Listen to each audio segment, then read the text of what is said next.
मनु, तुम तो सुहाग रात के मामले में अनुभवी हो। अपन तो इस मामले में बिल्कुल अनाड़ी हैं। कहते हुए संदीप नशे में झूमता हुआ पलंग पर औंधे मुंह गिर पड़ा। मेरा नाम मान्या है और ये मेरे पुनर्विवाह की कहानी है। जब संदीप ने ऐसा बोला तो दिल में लगने वाली इस तीर को सहते हुए संदीप को सहारा देकर सीधा किया और फिर गुमसुम सी बैठ गई। थोड़ी देर में संदीप गहरी नींद में सो गया था, लेकिन मेरे आंखों में नींद कोसों दूर थी। मैं अभी भी विधाता के खेल को समझ नहीं पा रही थी कि उसने मेरे साथ इंसाफ किया था या नाइंसाफी की थी। चांद जैसे जैसे आसमान पर चढ़ता जा रहा था, मेरे दिल का जख्म नासूर सा बनता जा रहा था। पुरानी यादें चलचित्र की तरह आंखों के सामने घूमने लगी। रुपेश, मैं तो थक गई हूँ, चलो वापस होटल चलते हैं, मैंने हांफते हुए कहा था। तब रुपेश ने शरारत में मुझे गोद में उठा लिया और कहा था, मान्या, अभी तो हमारी जिंदगी की शुरुआत है, इसमें ही तुम थक गई तो इतनी लंबी जिंदगी कैसे काटोगी। मैंने फिर बच्चों की तरह मचलते हुए कहा था, रुपेश, तुम भी थक जाओगे, बस बहुत हुआ, कल फिर आएंगे, अभी तो होटल वापस चलो। रुपेश ने मेरे सिर को अपने कंधे पर रख कर सहारा दिया और दोनों गुमसुम से होटल लौटने लगे। थोड़ी दूर चलने पर मैंने फिर कहा, रुपेश, मैं खुद को दुनिया की सबसे भाग्यशाली पत्नी मानती हूँ जो तुम्हारे जैसा पति मुझे मिला। इतना प्यार करने वाले मम्मी पापा, बंगला, पैसा, तुम्हारा इतना बड़ा कारोबार, क्या ये सब कुछ मुझे सहज ही मिल गया तुमसे शादी करके? और क्या मैं कम किस्मत वाला हूँ जो तुम्हारे जैसी सुंदर, सुशील, पढ़ी लिखी लड़की मुझे मुफ्त में मिल गई? दोनों के हंसने की सम्मिलित आवाज घाटी में दूर तक फैल गई थी। अपने कमरे में आकर रुपेश ने हीटर जला दिया और इंटरकॉम पर खाने का ऑर्डर देकर फ्रेश होने बाथरूम चला गया। फिर मैं खिड़की के पास आकर मसूरी की अंधेरी गहरी खाइयों को देख रही थी। यदि खुदा न खास्ता वह इन खाइयों में गिर गई तो मुझे कौन बचाएगा? ये तो इतनी गहरी और घनी है कि मैं रुपेश रुपेश चिल्लाऊंगी तब भी आवाज़ ऊपर तक नहीं आएगी, और तब वहाँ रुपेश की याद में घुट घुट कर मर जाऊंगी। यह सोचते हुए मेरा बदन पसीने से तरबतर हो गया। तभी रुपेश ने मुझे पीछे से अपनी बाहों में जकड़ लिया था। फिर एकदम से अलग होते हुए बोला, अरे मान्या, तुम तो पसीने से तरबतर हो रही हो, माथा भी गर्म हो रहा है, तबीयत तो ठीक है ना? कहते हुए रुपेश डॉक्टर का पता लेने कमरे के बाहर जाने लगा। तब मैंने उसे रोकते हुए कहा, रुपेश, तुम जैसा सोच रहे हो वैसा कुछ नहीं है। मैं तो यहाँ की गहरी खाइयों को देखकर डर गई थी। तब रुपेश ने हंसते हुए कहा, मान्या, अब मैं तुम्हारे साथ हूँ, डर की बात मन से निकाल दो। और फिर मैं रहूं या ना रहूं, तुम हमेशा हंसती मुस्कुराती रहो, यही मेरी तमन्ना है। अब माहौल थोड़ा हल्का हो गया था। वेटर खाना लगा गया था। खाना खाकर रुपेश टीवी देखने लगा और मैं अपने सास ससुर से फ़ोन पर बात करने लगी थी।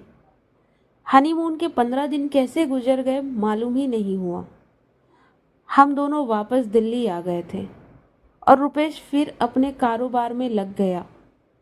हम दोनों ने अपनी आपसी सहमति से 5 साल तक घर में कोई मेहमान नहीं लाने की योजना बनाई थी। एक दो बार जब मेरी सास ने इस बारे में बात की तब मेरी कुटिल हंसी से समझ गई कि अब उनका पुराना जमाना नहीं रहा कि इधर शादी हुई और उधर बच्चों की लाइन लगनी शुरू हुई, और यदि बच्चे नहीं हुए तो बहू पर लांछन लगाना शुरू हो गए। चांद अब ऊपर आ गया था, लेकिन मेरी पथराई सी निगाहें बंद कमरों की दीवारों पर कुछ पढ़ने की कोशिश कर रही थी। जीवन कितना क्षणभंगुर है, इसका एहसास मुझे तब हुआ जब लंदन से वापस आने वाली फ्लाइट के क्रैश हो जाने से रुपेश मुझसे बिछड़ गया था। सब कुछ जैसे रुपेश के साथ चला गया। बड़ा घर, सुविधा, आराम की सब चीज़ें मुझे काटने दौड़ती थी। एक दिन रुपेश के पिताजी देवेंद्र खन्ना ने मुझसे कहा, बेटी ये जिंदगी बहुत लंबी है। तुम्हें मैं आंसू बहाते देखता हूँ तो मेरा कलेजा मुंह को आ जाता है। मैं चाहता हूँ कि तुम्हारी शादी करके हम तुम्हारे जीवन को फिर से खुशियों से भर दें। लेकिन मैं इस स्थिति को स्वीकार करने के लिए दिल से तैयार नहीं थी। मैं चाहती थी कि रुपेश की याद के सहारे पूरी जिंदगी काट लूं। एक दिन सुबह सुबह मैं अपने ससुर के लिए चाय लेकर जा रही थी कि कमरे से आती आवाज पर मेरे पाँव दरवाजे के बाहर थम गए।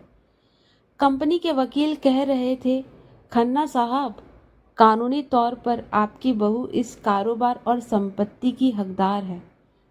यदि आप चाहते हैं कि आपके लड़के के नहीं रहने पर मान्या कानूनी तौर पर संपत्ति और कारोबार की हकदार नहीं रहे तो मान्या की शादी करा दे।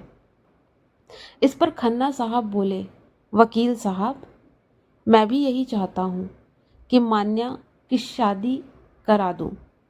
इससे समाज में मेरा नाम भी हो जाएगा कि मैंने अपनी बहू को पुत्री के समान समझते हुए उसका घर बिना किन्हीं पूर्वाग्रहों के बसाया। फिर दोनों की जोर से हंसने की आवाज़ बाहर आई। खन्ना साहब अब रोज़ मेरे अतीत की याद दिलाकर भविष्य सुधारने के लिए उकसाते। इधर मेरी सास सब कुछ समझते हुए भी मुझे ताना देते हुए कहती, अरे 3 साल में एक बच्चे को भी इस घर में नहीं लाई, उसी के सहारे ये बुढ़ापा हंसते खेलते गुजर जाता। कैसे मनहूस लड़की से मेरे रुपेश की शादी की थी।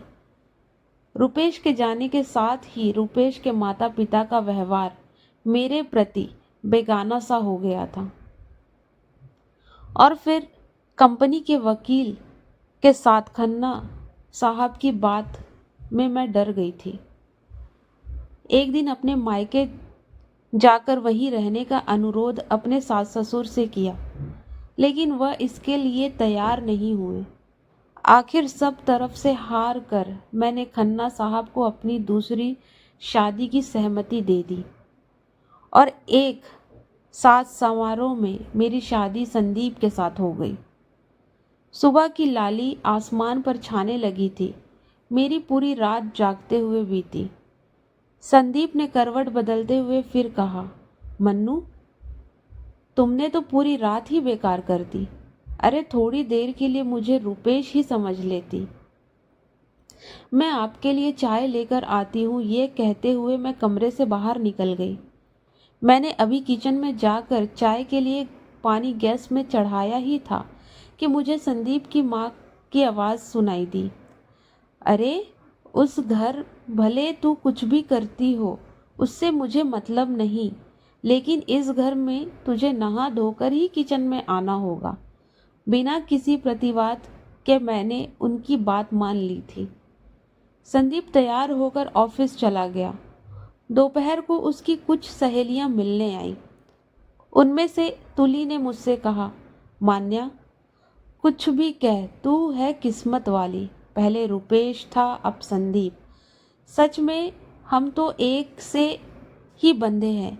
मैंने महसूस किया कि वह जहाँ से गुजरती है लोगों की अजीब सी निगाहें का सामना करना पड़ता है। मुझे एहसास होने लगा कि पुनर्विवाह एक दो धारी तलवार की तरह है। लोग इसका पहलू देखते हैं, लेकिन दूसरा पहलू जिससे नारी भुगतती है उसके तरफ किसी का ध्यान नहीं जाता। अतीत, वर्तमान और भविष्य के चक्रव्यूह में नारी फंस जाती है। एक बार रात में संदीप अपने दोस्तों के साथ बैठा बात कर रहा था। उसके दोस्त कह रहे थे, संदीप, तूने रुपेश की जूठन को क्यों स्वीकार किया? अरे तुझे तो एक से एक लड़कियां मिल जाती। तब संदीप, जो नशे में हो चुका था, उसने बोला, खन्ना ने इस शादी के लिए 5 लाख रुपए दिए हैं। इतनी बड़ी रकम के एवज में मान्या से शादी करना क्या बुरा है? और इसी के साथ सब हंसने लगे। अब तक मैं सभी पहलुओं से परिचित हो चुकी थी। समय अबाध गति से गुजर रहा था। मैं जितनी सामान्य होने की कोशिश करती, रोज कोई ना कोई ऐसी घटना घट जाती जिससे मुझे अहंकार को चोट पहुंचती थी। संदीप बात बात में उससे उसका अतीत याद दिलाता और ताने देता रहता था। मैं सोचती कि क्या पुनर्विवाह करने वाली हर नारी को इस तरह की दोहरी मानसिकता में रहना पड़ता है। एक दिन जब संदीप सुबह उठा, तब कमरे में मैं उसे नहीं दिखी। बिस्तर पे एक चिट्ठी रखी थी जिसमें मैंने लिखा था, संदीप, शायद पुनर्विवाह नारी के लिए एक दुखद पहलू है। हो सकता है इसके पीछे सोच अच्छी रही हो, नारी को असहाय समझते हुए सहारा देने की अवधारणा इसके पीछे रही हो। लेकिन जब सहारा एहसान सा दिखने लगे और नारी मन को ओछी मानसिकता के चलते घर बाहर सब जगह दूसरे दर्जे का स्थान मिले, वह भी जिंदगी भर तानों के साथ, इससे अच्छा तो यह है कि रास्ते ही बदल जाएं। मैं ही तुम्हारी जिंदगी से हट जाऊं, इसलिए मैं अपने मायके जा रही हूँ। तुम अपनी खुशी के लिए सुविधा अनुसार तलाक के कागज भेज देना, मैं दस्तखत कर दूंगी। मान्या। चिट्ठी पढ़कर संदीप एक बार तो सोच ही नहीं पाया कि यह क्या हो गया। साथ ही उसे मान्या की अंतः पीड़ा का भी एहसास हुआ, जिसे उसने समझा ही नहीं था। पुनर्विवाह पुरुष के लिए भले ही सहज होता हो, परंतु नारी के लिए भी उतना कष्टप्रद हो सकता है। जब उसे उसका पति ही नहीं परिप्रेक्ष्य में ना ले, संदीप ने तो सोचा था कि उसने मेरे से शादी करके मेरे ऊपर बहुत बड़ा एहसान किया है। अब वह जिंदगी भर संदीप के एहसान तले जीते रहेगी।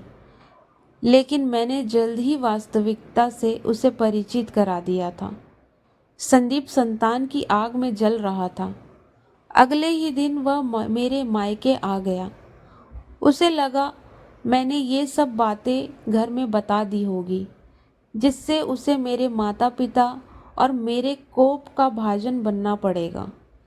लेकिन ऐसा कुछ नहीं हुआ, क्योंकि हालात ने मुझे इतना कठोर बना दिया था कि मानो मुझे जहर का प्याला पीने की आदत हो गई थी। मैंने सहज ही संदीप से पूछा, अब क्या लेने आए हो? संदीप ने शर्म से सिर झुकाते हुए कहा, मैं तुम्हें लेने आया हूँ। तुम्हारी पीड़ा, तुम्हारा दर्द समझने में मुझे देर लगी, लेकिन अब समझ में आ रहा है कि तुम्हें जिंदगी भर नहीं छोड़ सकता। मुझे माफ़ कर दो मान्या। अतीत के दरवाजे आज से तुम्हारे लिए बंद हो गए हैं। अब तुम और मैं केवल भविष्य की ओर बढ़ेंगे। पहले की तरह मैं बिना की कोई प्रतिवाद किए अपना सामान बांधने लगी, संदीप के साथ जाने के लिए, यह सोचते हुए कि शायद इसी तरह लोगों की सोच पुनर्विवाह के मामले में बदलेगी।